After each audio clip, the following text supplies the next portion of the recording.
The Dodgers have revealed their opening day starter. Also, what has the chatter been like here in Miami for the WBC? Any rumors you need to know about? Could Paul Skenes be a Dodger one day? Also, what will that best and final opening day roster look like? Are there any moves to be made? What are the competitions like? Also, Aaron Judge says that the WBC crowd is bigger and better than the World Series, and a reporter said something and reported something today falsely that made our heart stop. That's coming up next on Dodgers Dugout Live. It's time for Dodger baseball. Welcome to Dodger Stadium. This is the golden age of Dodger baseball. The Dodgers are building a dynasty. You got it, Warrior Parade! We got it, Parade! The Dodgers punch back and head to the championship series! Falsely that made our heart stop. That's coming up next. Monkey Magic! Friedman hits the ball to right field. She is gone! Start the party, Los Angeles! Your Dodgers have won the World Series! Think blue, bleed blue, and I'm out. You gotta knock him out!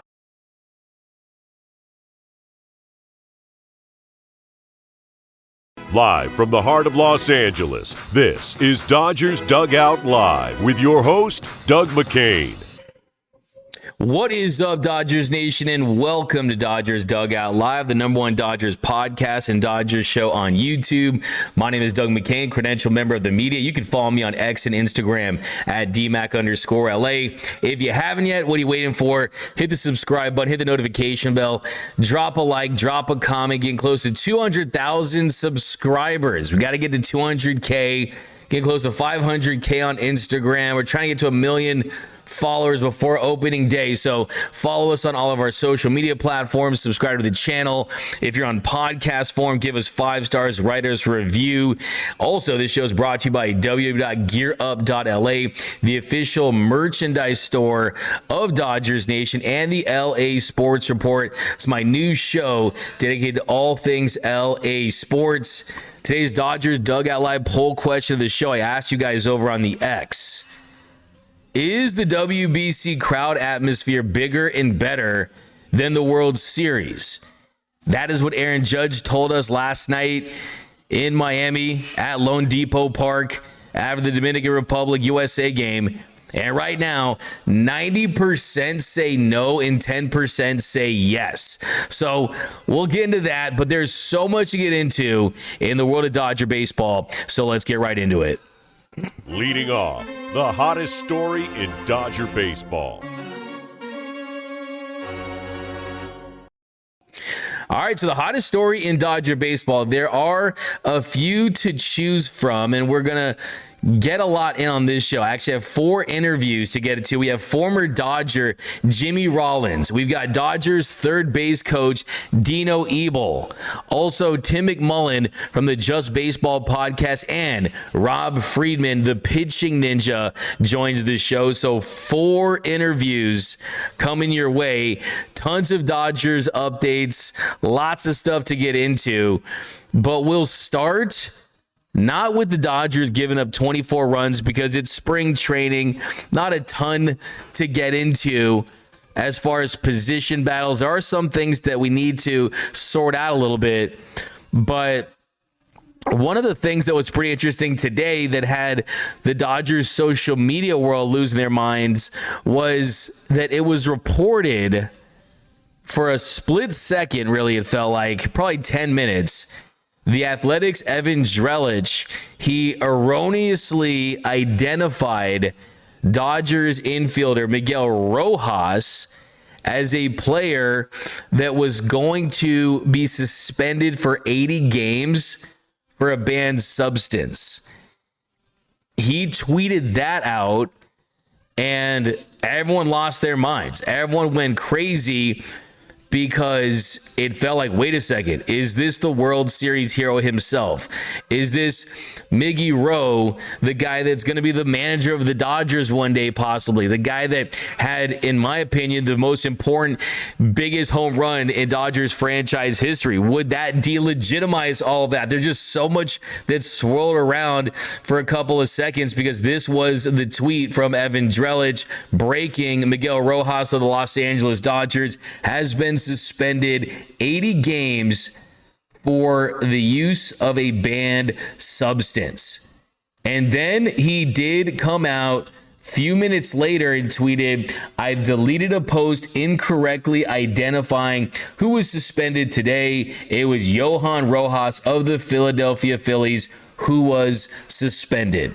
So I know that the Dodgers universe wants to drag him. I see you in the comments. You wanted me to give him the DFA of the day. I'm not going to sit here and do that, because this was a mistake. It wasn't a good mistake. It was a terrible mistake. It really was. But essentially, this is a typo. This was a mistake that you can at least trace to something, because we already know that Johan Rojas was going to be suspended. That was a formality. And he put Miguel Rojas instead of Johan Rojas, so we knew when his suspension was coming. Look, to Evan Drellich, to his defense, look, that was one of the biggest moments we've seen in the World Series in a long time. Maybe that moment was swirling around in his head, and maybe that was all that happened was, hey, that's in my mind. I'm thinking Miguel Rojas. I mean Johan Rojas. And he ended up tweeting it. You definitely want to have him apologize. You definitely want him to make sure that he understands the validity of the situation. But having reached out to people close to the team, the Dodgers aren't overly upset about this.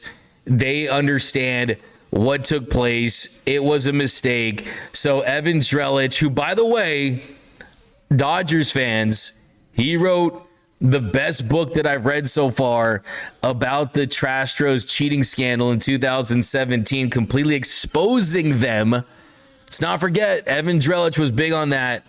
So it was a mistake, a bad mistake, but we can move on from that. It's not like he falsely reported something out of thin air, right? This isn't an arson judge moment.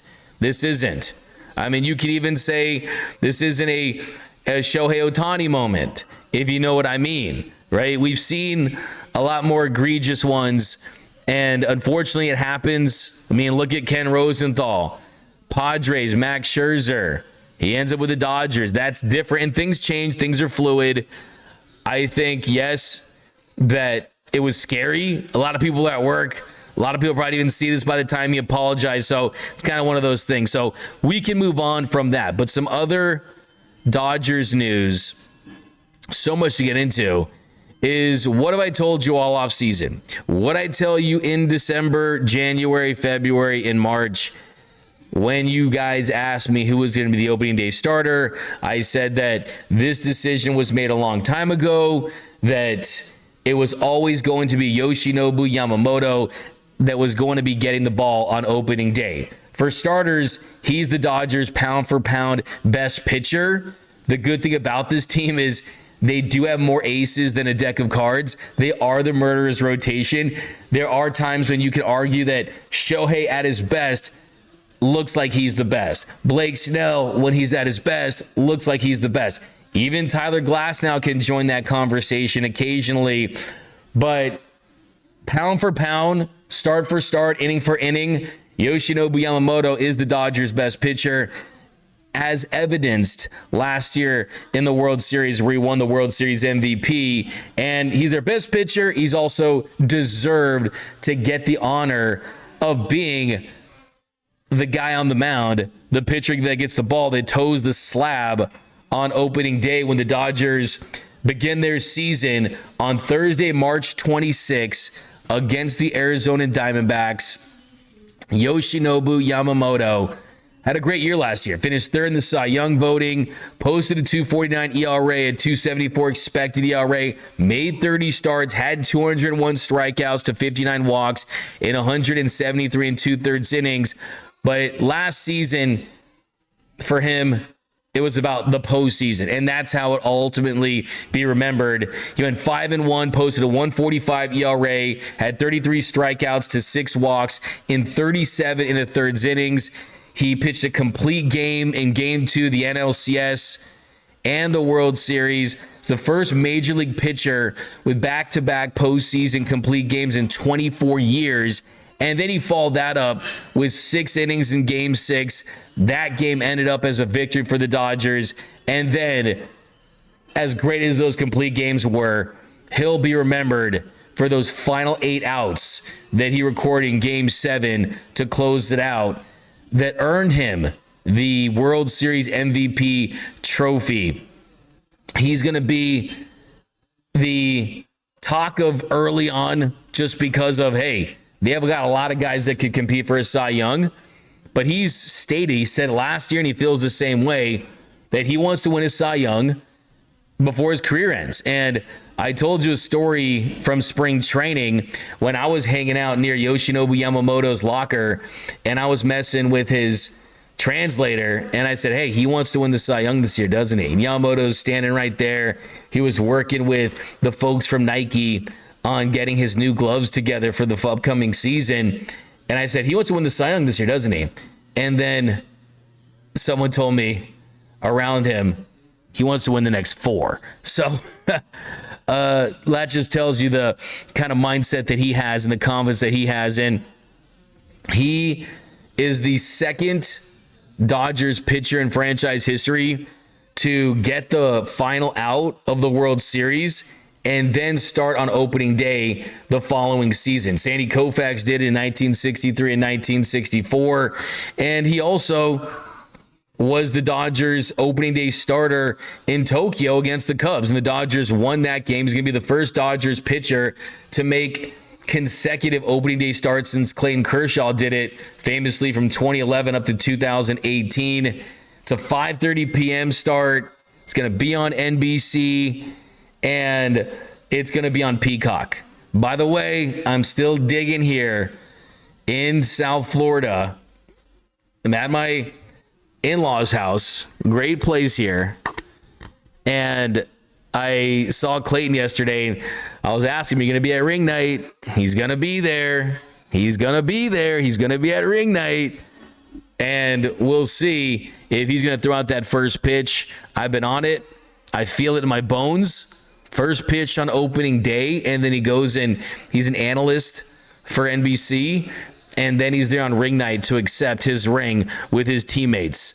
So I can see that. I think that is kind of how I would like it to play out. So Yoshinobu Yamamoto, the Dodgers opening day starter. This is something that we knew was going to happen, but it's cool to see that he's the ace on a staff that has multiple aces. And he's on his way to being an iconic Dodgers pitcher. When it's all said and done, we are going to include Yoshinobu Yamamoto with the Sandy Koufaxes, with the Oral Hershises, with the Clayton Kershaws, with the Fernando Valenzuelas. We're talking about some of the greatest pitchers in this franchise's history, and the Dodgers were able to get him when he was young, when he was under 30 years old. And hopefully he finishes his career here and gets a statue here and goes to the Hall of Fame. All of that is on the table for Yoshi. It truly is. But now it's about stacking up regular season success and continuing that postseason success. So I was excited to see this. And we knew it was coming, but it's here and it's official. I think the way that rotation plays out, we've talked about on the show, you're going to go Yoshinobu Yamamoto. We'll see how Shohei Ohtani feels in the side sessions he's done. He did throw a live BP where he threw 59 pitches. The swing and miss was there. The velocity was there. He looks locked and loaded to go. My theory with Shohei, I told you this on the last show, is it feels to me like he wants to see if he can get off to a really great start on the mound. And if he goes through those first couple of months, making his turn through the rotation, where it's a 6-man rotation, they can skip some starts. He can just give you quality when he does. And if he's getting the innings and he's getting the wins and the ERA looks really good and he's in the Cy Young conversation, then I think you run with it at that point. You make a run at the Cy Young, because I can tell you he's extremely goal-oriented and he wants to win that award, I think, just as bad, if not more, than Yoshinobu Yamamoto. I remember early on in camp here when I was in Camelback Ranch, and one thing I was told by an insider was, what's next? What's next for Shohei? And I told him, it's the Cy Young. It's the World Series MVP. And I think those are two things that he wants to accomplish this season. And I think he's going to make an effort to do that. Some roster cuts, some roster moves to get into. By the way, welcome to Dodgers Dugout Live, the #1 Dodgers show on YouTube, the #1 Dodgers podcast. Appreciate all you guys out there. I see you in the comments, rocking and rolling. A little bit of a late afternoon primetime show. Are you watching Italy? Are you watching Venezuela? We'll talk some WBC in a little bit. We got Mr. Classic. We got Krista in the chat. We got J.Y. Kim, Foxy, Cinnamon, Paul Vaughn rocking with us. Yamamoto, opening day starter. We've got Sheriff. Let me just get this out now. The final pitch of the DR versus USA game. Cross the strike zone at the knees. It isn't where the ball is caught. Yeah, I mean, look, it was an impressive frame job by Will Smith. I'm going to try to see if I can ask him tomorrow, hey, when you see pitches like that and you getting the frame job like that, does it make you feel like he was, does it make you feel like he is in a position where he is not taking full advantage of all of his skills? So I think that's kind of where that's at as well, is, hey, am I taking full advantage of that? Because, hey, it doesn't surprise me at all that you go with Will Smith and you end up with the win and what was anticipated as one of the biggest games of all time. So we'll talk some WBC in a minute. We got some housekeeping to keep up with, though. We have got the Dodgers roster is starting to take shape, and they made some more roster cuts Monday after losing to the Brewers. We'll talk about that. The Dodgers today, they got pummeled 24-9. The bullpen allowed 24 runs today against the Brew Crew, but they did reveal some roster moves after outfielder Michael Ciani, reliever Paul Gervais. They're on the 40-man roster. They were optioned to the minors. So Paul Gervais, the tallest player in Dodgers history, the tallest pitcher in Dodgers history, he is on the 40-man roster. He was optioned, so he could be a depth piece this season. He's always around. Well, with his football, he went to LSU. He's an LSU guy. He loves football. He loves the LSU Tigers. And then Michael Ciani, think of him as a Justin Dean type, a guy that is a glove first, bat second, depth piece that can certainly help this team at some point. And then the non-roster invitees, Zach Earhart, James Tibbs III, Noah Miller, Zaire Hope, Cole Irvin, and Ryder Ryan were all reassigned to minor league camp. So of that group, I think if you want to play a quick game of stock up, stock down, most of those guys, I think, are trending in the right direction for this season. I think most of those guys gained valuable experience during spring training. Zaire Hope, I'll start with him. First of all, physically, just talking to him, he hit the weights like a madman. He told me the diet didn't really change. He just physically is imposing. I had people saying that he was giving them Bo Jackson vibes with those arms, with those pythons. And even though just the overall counting stats weren't great, he knows what he has to work on. And Zaire Hope ended up going 7 for 38, hit 184 with a 481 OPS, had 2 doubles, 0 triples, and 0 home runs. So early on, the defense flashed. When he made contact, it was hard contact. But the number that you need to see him improve on is the strikeouts. 13 strikeouts and 38 at-bats. He needs to do a better job on that high velocity, up and in, not chasing breaking balls. So he knows what he has to work on at the plate with the stick. He's still a work in progress. they were not expecting Zaire Hope to make his debut this season, the next guy has a much better chance of getting some time for the Dodgers in 2026. And I'm talking about James Tibbs III. Tibbs is one of the spring standouts. Of the minor league players, his stock has risen just about as high as anyone during this camp.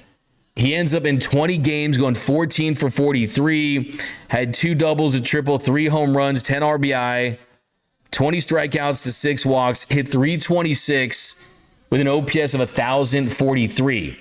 And with Tibbs, he's a guy that Andrew Friedman has spoken very highly of. Brandon Gomes has spoken very highly of.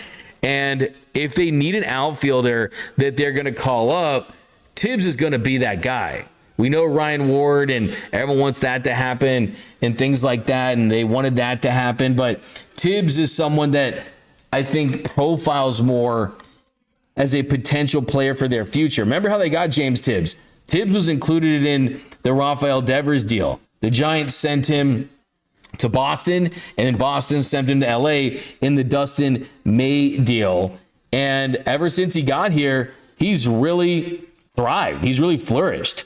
And I think what they love about Tibbs is the athleticism, the bat. He was drafted by the Giants with the 13th overall pick in the 2024 Major League Draft. So he was a first-round draft pick. He signed with the Giants for $4.75 million. He's making strides. Did not have that light turn on as much with the Giants, but the Dodgers saw the potential. And thanks to the Giants, thanks to the Red Sox, he's thriving with the Dodgers, and he's a player that could contribute this season. So if we're keeping score here, Giants major market team with tons of money, the Red Sox major market team with tons of money, but somehow, some way, the Giants give up a first-round draft choice, and he ends up with the Dodgers, and he's having success. I think this is another feather in the cap of the Dodgers farm system. Remember that Dodgers D on the hat stands for development, and he's a great example of someone that they've developed and they still haven't had in their system for more than a year. So let's see how he looks early in camp. Let's see how he continues to grow and he continues to improve. And he's someone that I certainly could see having some success and just being one of those guys that you might not have expected early on.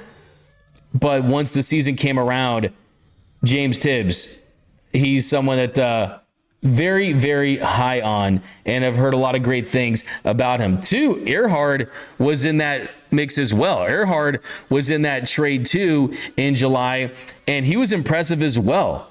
With the Dodgers outfield prospects that are a little more on the older side, those are two guys that they're both going to be in AAA. Earhart hit 327 with a 551 slug. He had 5 doubles, hit 3 triples in 20 games. I already gave you Tibbs stats. So those two guys, they definitely impressed the Dodgers brass this spring training. I would not be surprised to see those guys, barring some injuries, get some opportunities this season and beyond. I think that's the other thing as well, is those are guys that are still in development mode. As far as Cole Irvin and Ryder Ryan, they were sent down. The only 2 roster pitchers that were in big league camp were Chris Campos and Antoine Kelly as far as the non-roster guys. So Ryder Ryan, he's got work to do. They signed him later in the game, so they kind of want to get their fingerprints all over him and see if they can take advantage of his strengths and optimize stuff. So he's a work in progress, and Cole Irvin was always going to be a depth piece just towards the bottom. Certainly he's someone that if there's multiple injuries, if guys are struggling, if guys are playing through things and the Dodgers want to give guys some time off, or if they want to skip some starts, I mean, there's just a couple of guys that could fit that mold. And Cole Irvin is someone who definitely struggled with command. He definitely needs to improve, but still, he's going to be there, break in case of emergency type of player. So don't expect to see him unless things don't go well. But who knows? A spot start here, a spot start there. I think they really want to give those spot starts to some of their younger pitchers. And if everyone's healthy and you got River Ryan, Gavin Stone, in the mix and Roki Sasaki, along with the front four of that rotation with Yamamoto and Ohtani and Blake Snell and Glasnow. Well, look, it's a long season. These things figure themselves out, but Cole Irvin was always going to be kind of a deep down level of depth piece. So not too many surprises. Now, as far as the roster right now, I know people were trying to run with the, Haesung Kim struggled a little bit during the WBC, hit the home run, but didn't do much else. It's still looking like he's going to be making that opening day roster. It's still looking that way. I would definitely, if I was a betting man and I had to pick one of these, I certainly would have my money on him. I think when you look at where the Dodgers are at, when you look at the team that they've put together, I mean, it just makes too much sense to have Haesung Kim, just because you platoon him with Miguel Rojas at second base. He's your backup center fielder for Andy Pages. He's improved defensively at center field, and you just can't evaluate his bat at the minor league level right now. I think he needs to face big league pitching. He's told me multiple times that for him to have success, he's got to be able to feel comfortable against higher velocity pitching. Remember, in the KBO, you don't have guys that are throwing 97 and 100 and 100 plus as much as you see in the show. And he has a reworked swing. He's not rotating corkscrew as much. He's got the foot down that he had last season. So he certainly has to be on the roster. The odd man out in that situation is going to be Alex Freeland. And that's just kind of how it's going to play out. And we're going to talk about the rest of the roster. We're going to talk about some other talking points out of the bullpen, because I think that's the most interesting thing right now, really, is the bullpen. But first up on our interviews, I'm going to go to Jack McMullen, my man from the Just Baseball podcast. If you guys are looking for a podcast that's not all about the Dodgers, Just Baseball is definitely one of the go-tos. I mean, these guys are great ball knowers. They get right to the point. And I think sometimes it's important not to just stay in that Dodgers universe. I mean, you got to know about some of the other teams in the league, right? So definitely check out his podcast. He also does play-by-play for the Marlins. So here's my man, Jack McMullen. All right, we're here with Jack McMullen, one of the hosts of Just Baseball, essential listening, essential viewing for all baseball fans. If you're a Dodgers fan, you want to add another one to your list of podcasts, that's the one. Also does play-by-play radio for the Marlins. We're here at Lone Depot Park. Jack, how do you describe the energy, the electricity in this building for one of the most anticipated baseball games really of all time? Dude, this is unbelievable. And it's not like anybody needs another podcast to add to their listening queue. But you know what? I appreciate the shout, but this has been just a crazy environment, man. I mean, there's no better opportunity to take in baseball than a global showcase like this. And we've got lineups that are somehow better than all-star games pretty much any year. We're going to look back on this DR lineup, I think in 10, 15 years and say, how the heck did we get to enjoy this? It's crazy. All right, Jack, all the listeners, all the viewers of this video and podcast are saying right now, D-Mac, get to the Dodgers. We want to hear what Jack has to say about the Dodgers, because we're stuck in that Dodgers bubble. So we like to get outsiders' perspective. Of course, you're not an outsider, but you follow the Marlins and the entire league. What's your just initial outlook on the Dodgers and them three-peating this season? It's kind of, what are some concerns? It's kind of, what do you think when you kind of look at this team? Yeah, I'll start outside of the concerns. I mean, they're turning into the Death Star, right? They're turning into that modern-day evil empire, but they're doing it in a way that I think is much more enjoyable than just throwing a bunch of money at big-ticket free agents. And I think the outside looking in will say, oh, but they just gave Kyle Tucker $60 million a year, and Ohtani's making $700 million over the course of his Dodger life. Yeah, but they're also one of, if not the best at player identification and player development. They build a farm system unlike anybody else in baseball. Andrew Friedman, Brandon Gomes, they are incredible at what they do. So from the outside looking in, they seem like the model organization when it comes to, yes, spending on the right guys, but also IDing guys in the draft, IDing guys in international free agency and developing there. And there's homegrown talent that really supplements all of this. In terms of concerns, It's kind of a cop-out to say pitching health and pitching depth, but obviously from the outside looking in, that's the deal. Like, how healthy is Snell going into this year? And then Sasaki is a humongous S factor for me. I've watched a couple of spring training outings from him. It hasn't looked awesome. I wonder how they implement Sasaki, but in terms of what they do with lineup construction and just farm development, they're second to absolutely none. Yeah, and you, of course, do a fantastic job covering the offseason. What was your reaction to them signing Kyle Tucker? What do you think he brings to this already star-studded, potent Dodgers lineup? Yeah, so it's funny. Like, they've had one corner outfield spot over the last couple of years that's been a revolving door, and they struck gold a couple of times. They struck gold with Jason Hayward a couple of years ago on a one-year deal. They bring in Teoscar Hernandez. That was a more expensive one-year deal, but they struck gold, and he's stuck. They tried it again with Conforto. It obviously didn't work last year, so they said, you know what, let's stop making this carousel, and let's just get a guy for the next 3-4 years, however many Kyle Tucker sticks around, but you assume that it's going to be all 4 given that average annual value. They just, I hate to say the rich get richer to you guys especially, but at the end of the day, man, they fortified their one position, it seems like, in that lineup that was a turnstile, so they look pretty close to unbeatable, I will say that.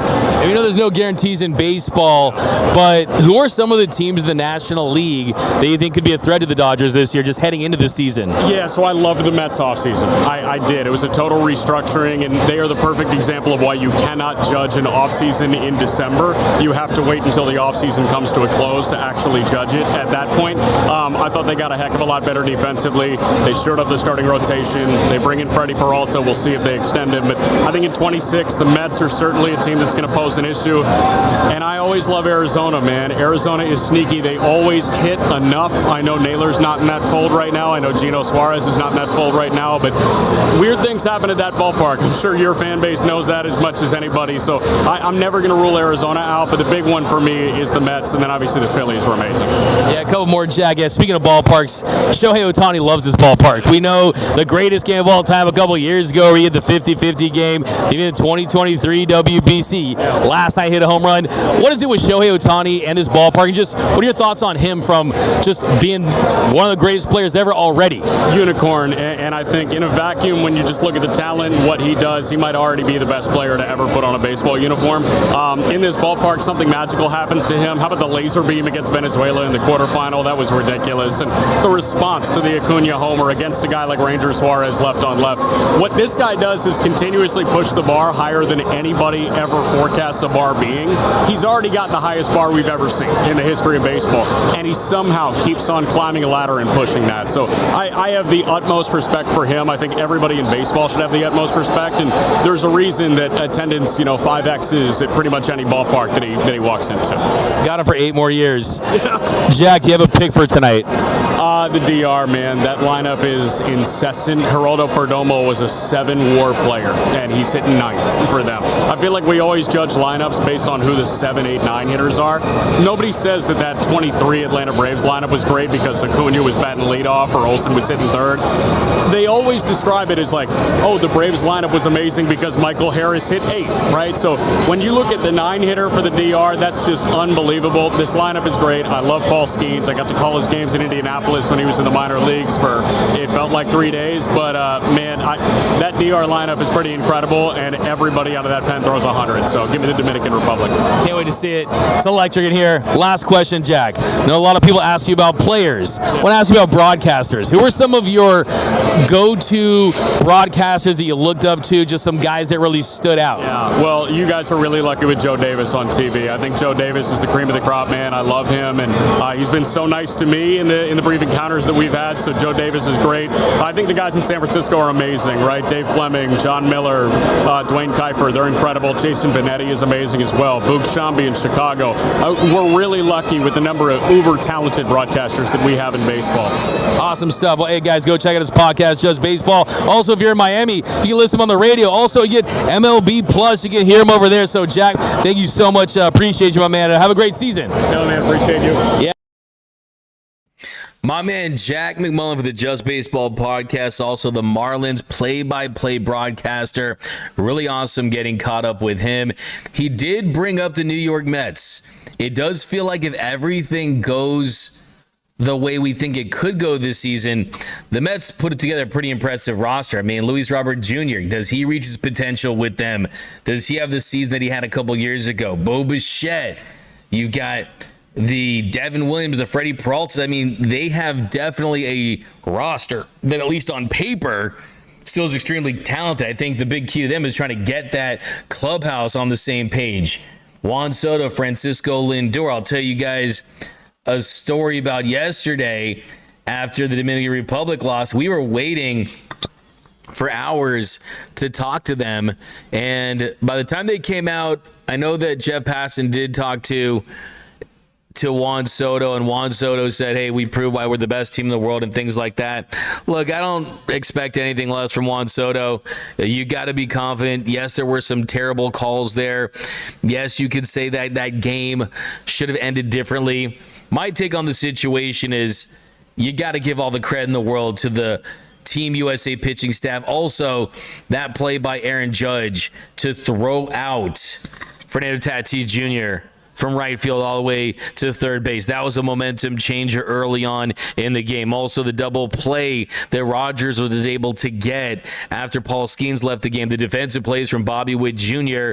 And how about Whitlock just handling the heart of that Dominican lineup? And then the last inning, yes, you had the tying run 90 feet away, but I think you saw some big swings from the DR. You just got to find a way to manufacture some runs. And it just goes to show good pitching beats great hitting any day of the week. And yesterday was a prime example. People were saying, I talked to scouts here that told me that that Dominican lineup was the best lineup they've ever seen on paper. Regular season, all-star game, Murderers Row Yankees, who everyone to talk about. And up until last night, it looked like you could have made the case because they had 15 home runs already, the most ever for the World Baseball Classic. But what happened? You ran into Paul Skenes. And you ran into Aaron Judge defensively. Also, Roman Anthony. I mean, you got Gunnar Henderson hitting solo shots. The whole game was determined by 3 solo shots. So, yes, you would have liked to see ABS, and you would have liked to see that game end not on a bad call. But the Dominican Republic had all game to make something happen. They just didn't. So I think the MVP was the collective effort of the Team USA pitching staff and the bullpen. And I will say this, all the hype about Team Japan, rightfully so, with Shohei and Yamamoto and Seiya Suzuki and Murakami, and all the hype about the DR with Vladdy and Soto and Machado and Tatis, and all the hype around so many of these teams. Let's not forget, the best pitcher on the planet is on Team USA. Let's not forget the inarguably best hitter in baseball is on Team USA. The best shortstop in baseball is on Team USA. The best catcher in baseball is on Team USA. Okay?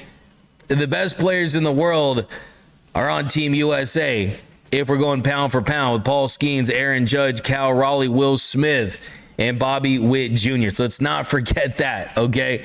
And we'll see what happens in Italy.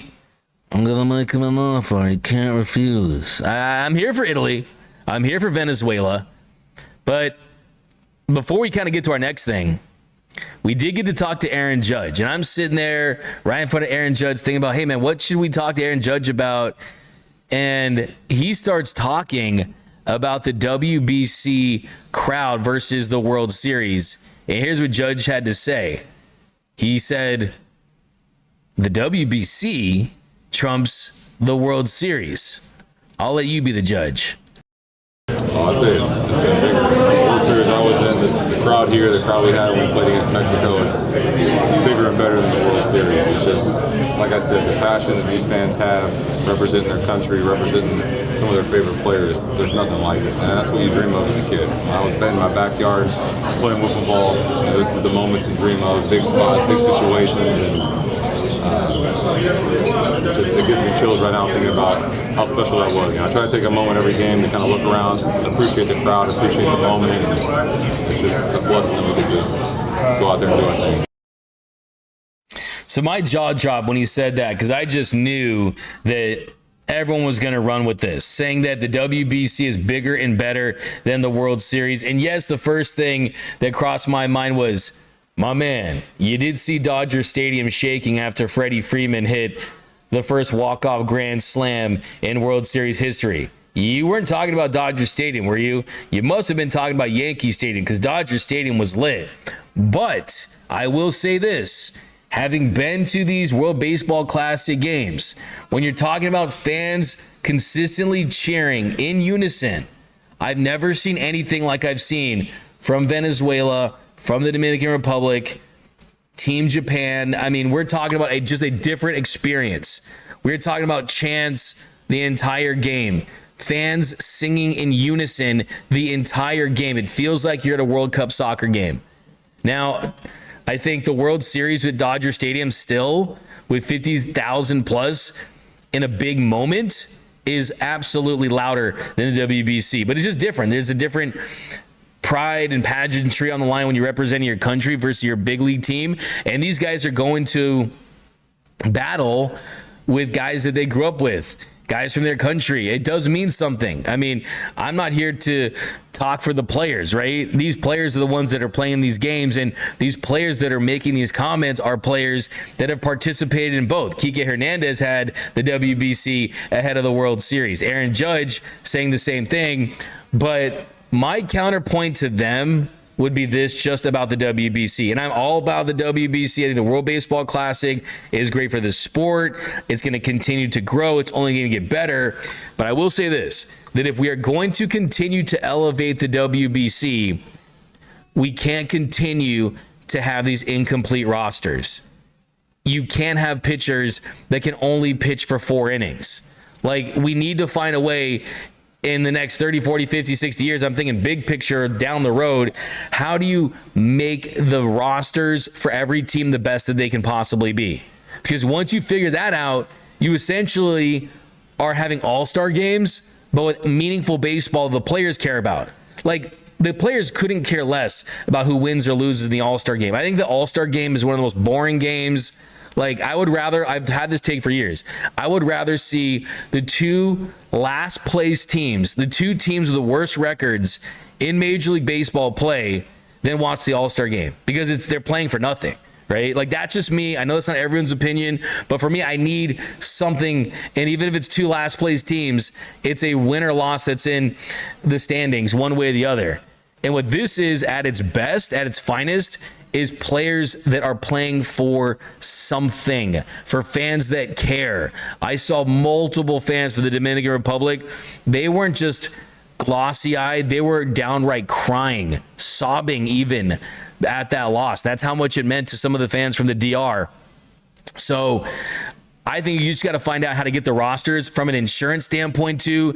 Jose Altuve and Carlos Correa and Francisco Lindor, Miguel Rojas. I mean, all these players that weren't able to play for insurance reasons, they have to fix that. And also, how can you get these teams at full strength? We know Yamamoto in March isn't Yamamoto in June, July, or October. So that's kind of the one trick. I think they need to treat it like it's a World Cup, where I want to see this in the middle of the season somehow, like the World Cup, where teams are fully built up and you just say, hey, this is once every 3 years.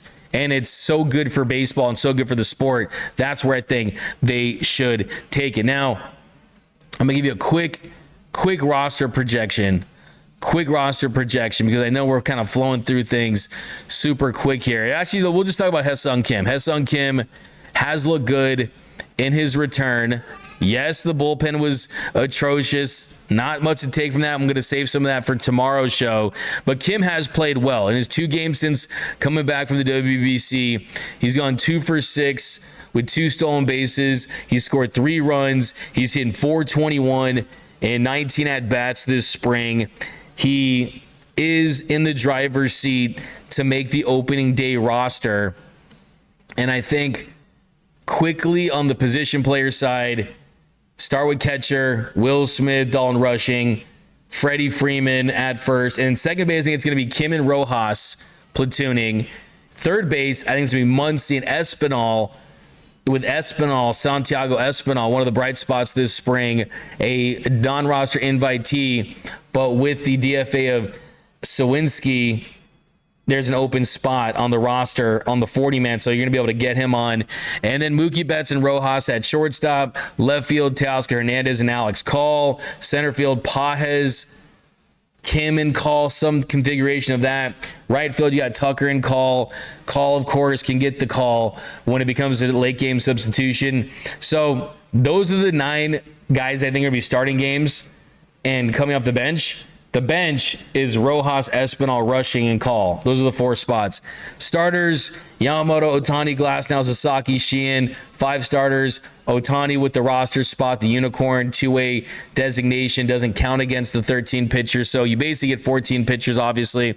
The starting pitchers will be pretty interesting. So does River Ryan get an opportunity earlier? When will Gavin Stone be healthy? Blake Snell's a little bit of ways away.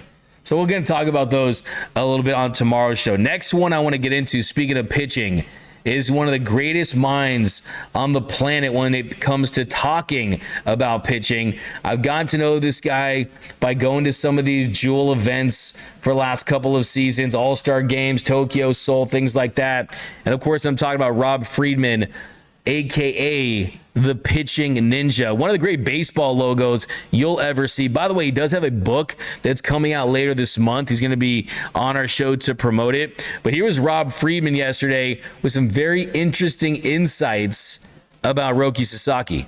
All right, my man, Rob. Yes, sir. Describe the electricity in this building. Dude, it's very electric. I'm excited to be here. I came back from Japan to come here. So you going from Japan to here. Yep. Now you got Team USA. Speaking of Japan, we were talking a little earlier. Your thoughts on Roki Sasaki? What do you think he needs to do to really realize that potential and contribute to the Dodgers this season? So he's been tinkering with I noticed his last outing, he was playing with his mechanics, and it looked to me like he was out of sync. Like, I didn't think he was very in sync. But I also think sometimes it's just a matter of competing and just going with what you got that day. And stop thinking about every move you make and just go out there and throw. And a lot of times that solves stuff. But he seemed to figure it out in his outing against the minor leaguers, though. Yeah, and we know how much you like and appreciate and study Yoshinobu Yamamoto's game.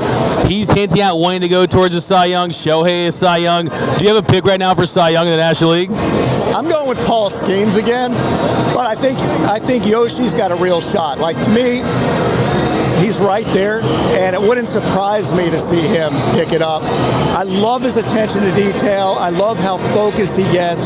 Just watching him long toss in Japan, he takes 25 seconds between throws to think about what he does, and nobody does that. So his intentionality separates him from everybody else. Yeah, very deliberate. It feels like the Dodgers added Edwin Diaz. Just when you break down the Dodgers bullpen and their rotation, what are the Dodgers getting in Edwin Diaz? Pure electricity. Edwin Diaz is one of my favorite dudes in baseball. Great guy, so he fits the Dodger mold as far as a dude. And electric stuff. Slider, fastball combo, filthy, and he brings it. So he's a guy that you can depend on at the end of games. Is a great pickup for them. And a guy that Edwin Diaz might help is Tanner Scott, kind of going to a different role, high leverage reliever. Last year, struggled at times, led the league in blown saves, but we know velocity-wise, movement-wise, pretty similar. What did you see last season from Tanner Scott, and are you confident he could have a bounce-back season? He has the stuff to have a bounce-back season. To me, it's about, sometimes just being thrown into a new environment takes a while to get used to it.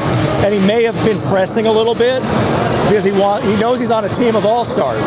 I think he now can settle into a role and be one of the guys. I expect him to bounce back. His stuff's too good. I don't want to take up too much of your time here. We're on the field before the WB semifinal, the DR versus USA. Never asked you. I always want to ask you. Probably one of the most relevant, important questions to ever ask you. What is your Mount Rushmore of pitchers all time? Is that too heavy of a question for the pitching ninja? It is a little bit too heavy. Yeah. But if you're going like all-time greats, all-time.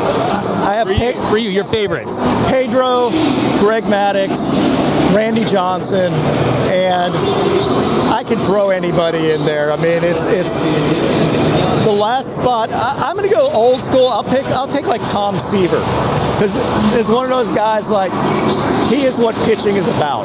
Yeah, I think a more fitting one would be like, let me get your top 100 off the top of your head. Right, yeah.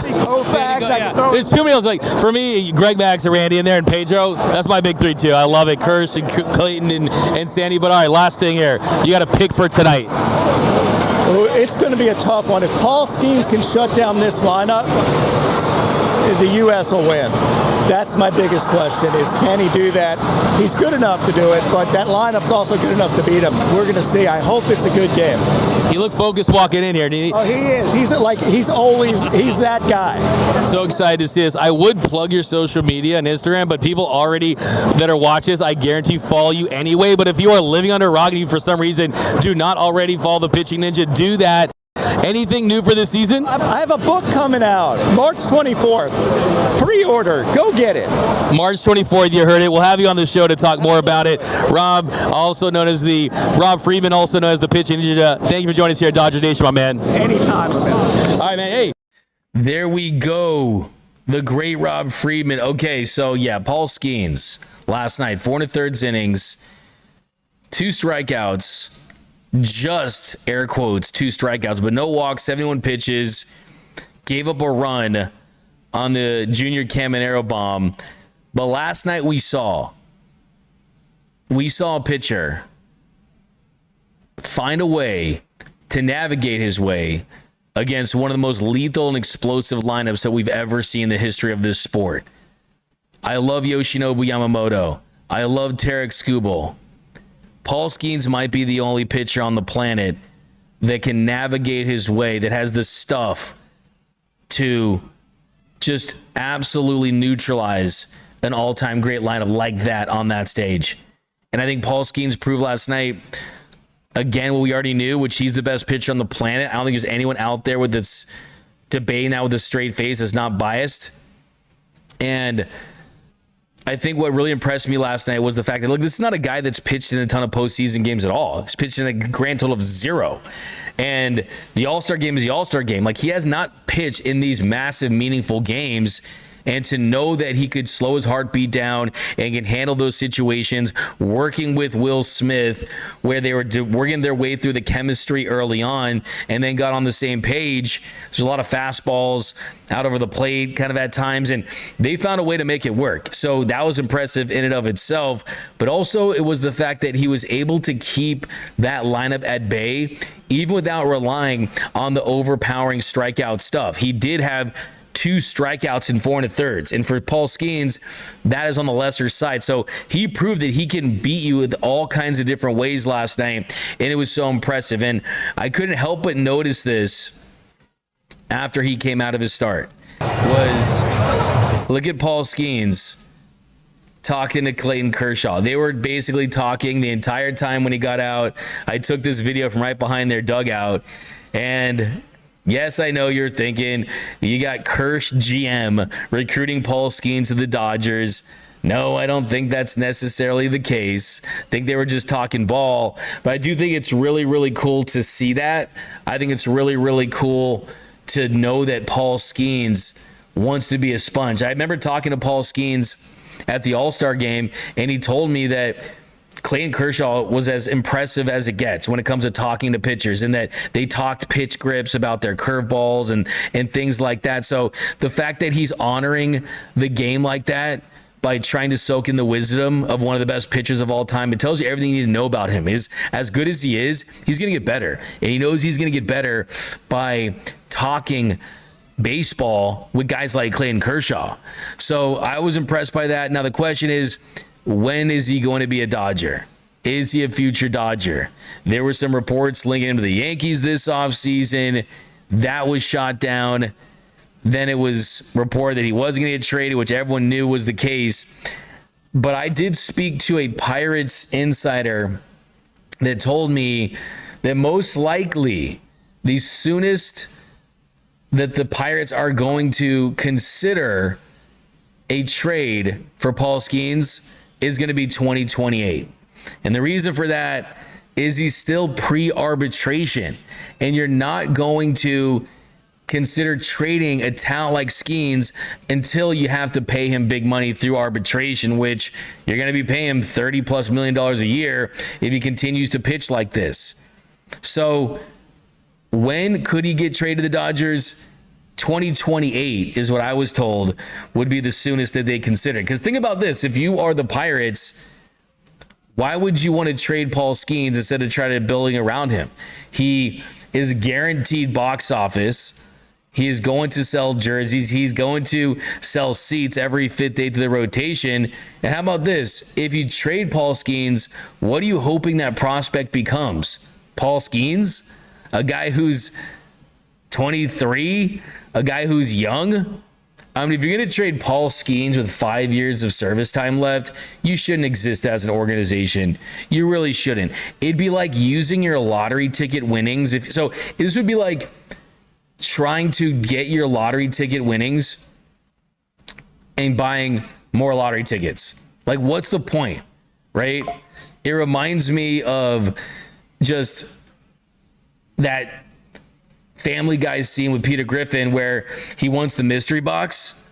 But the funny thing about it is, I mean, if you're going to try to do that, it wouldn't make a ton of sense at all. I mean, it's like, hey, what the mystery box could be the Paul Skenes could be the Paul Skenes, but if you open the Paul Skenes, it could be a Paul Skenes, right? So it's not going to happen soon, but I do think it's worth talking about knowing how this rotation sets up. When you look at Blake Snell's in the second year of a 5-year, $182 million deal. Tyler Glass now, by then, could probably move on. Yoshinobu Yamamoto, everything goes right. He continues on with the Dodgers. But a couple years from now, if you look at where this farm system is trending, that's certainly a player and a pitcher you go all in for. And I think 2028, if you're looking for the first year of Paul Skenes' legitimate rumor discussion, it's 2028. I think that's when we could see it. All right. Coming up next, running out of time, I got Dino Ebel. I want to play it on the walk-off, and then we're going to talk some more about the WBC tomorrow. I will be at the championship game. I'm working on a vlog for the Team Japan game versus Venezuela last night. So we got some vlog content coming your way, and I think we'll keep the Jimmy Rollins for tomorrow. We'll do a show tomorrow morning. We'll do some more roster stuff. But coming up on the walk-off, got my man Dino Ebel, who it's cool to see him in the Stars and Stripes too. So let's get to the walk-off. All right, so Dino Ebel, you know him, you love him. Here's what he had to say about representing Team USA in the WBC. Dino, you've coached in World Series, All-Star games. What has this experience, having USA across your chest, meant to you, just being a part of this? Well, it means a lot. You know, you're playing for your country, and this is my second time now in the WBC, 23 and 26, and it's a just different feel. You know, you're playing in front of a packed house, very emotional. Either side's got great team Dominican, Team USA, but it's just a different feeling. You know, I've been blessed with winning 3 World Series with the Dodgers, and this is just, you know, you're playing for your country. So, you know, it's 3 letters, USA, and that's what we're going to try to do. And you've experienced this before. You coached in this before. How have you seen it grow? Oh, it's amazing. After in 2023, and you know, it's gone worldwide. You know, every country wants to be a part of this. It's their World Series, so I think it's helped baseball, and it's going to be a bright future ahead. And last one here, I know you got to run. Have you seen Clayton Kershaw just kind of embrace this experience over the last couple of weeks? Absolutely. Clayton's been great. He's in that clubhouse and talking to all the pitchers. And, you know, if you're a young guy coming up through the league and you got Clayton Kershaw on the staff, you're going to try to pick his brain as much as you can. But what a super thing to end on Clayton's career. And I'm so happy for him and his family. Thanks so much, Dino. Hey, one of these days down the line, maybe you'll be coaching your son in this game. Hey, you never know. Maybe someday. Hope so. Good luck, Dino. Appreciate it. Thank you so much. Thanks for the time. There he goes, Dino Ebel, who is still here in South Florida. So he was in Arizona to watch his son, Brady Ebel, hit a bomb. The Brewers had 19 unanswered runs against the Dodgers today, and Brady Ebel hit an opposite field home run. So I'm sure you saw the highlights. By the way, speaking of home runs, Teoscar Hernandez, he has been lighting up with the stick. Last week, He's been good. Hit another 3-run home run today. The Dodgers, though, they get smoked by the Brew Crew. Saw what we needed to see, though. Tomorrow, the Dodgers on the road taking on the Kansas City Royals. A Tuesday night game. Roki Sasaki's going to make his 3rd start of spring training, going up against Bailey Falter. I know you'll be tuned into that and the WBC Championship. I'm going to do a live show at the stadium, so a post-game show. Be on the lookout for that. But we'll get to that tomorrow. Keep locked in, guys. We're getting close. We are Justin Turner days away from opening day. Just 10 days until the Dodgers start their title defense and go for 3 in a row. So that's it over this episode of Dodgers Dugout Live. My name is Doug McKain. You can follow me on X and Instagram at DMac_LA. If you haven't yet, subscribe, hit the notification bell, drop a like, drop a comment. I'm going to do a whole show of just comments while I'm here. I'm going to be here for the next week, so look for a just comment show. Follow me on Twitter. I'll promote it. That's where there's nothing prepped. All you guys all show long. I appreciate every single one of you rocking with us here on Dodgers Dugout Live. But that's going to do it. See you next time. And remember that nothing brings us together quite like Dodger baseball. And until next time, think blue, bleed blue, and I'm out. Start the party, Los Angeles! Your Dodgers have won the World Series! And when the upcoming winter gives way to spring, rest assured, once again, it will be time for Dodger baseball.